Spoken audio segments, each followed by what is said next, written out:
I'm sharing with Hello. I'm sharing with you the air fryer that I purchased from Amazon. It is called KOOC, but different spelling, KOOC. It is beautiful. The reason that I purchased this is the color obviously is pink. It was the only one that I found pink.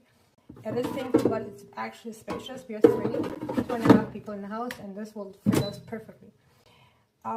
It's like a nostalgia because it's like old-fashioned sort of design on the bottoms. The buttons are pretty straightforward.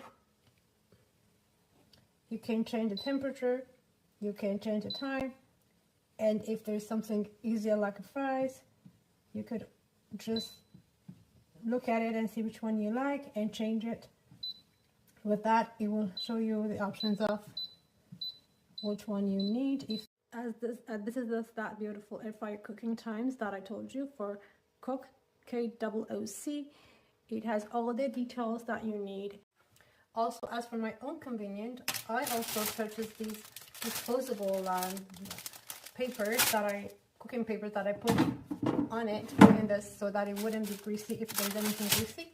And they're fantastic. It's from Amazon again, and I'll let you know the details very soon at the end of this.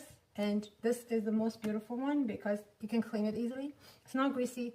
You can put it in a dishwasher if you want. I personally try to do it, wash with my hands, but it is doable. For the convenience, what they've done, which is really appreciable, is that they also included the most common food that you would probably want to make with this air fryer, and they put the the timing and the degree of the temperature right at the top, so you don't have to go back and forth to the timing table and find it there. So it's fantastic. You can clean it easily, and you can do whatever you want to do with it. You can cook anything. I also bake cake with it. It works fantastically.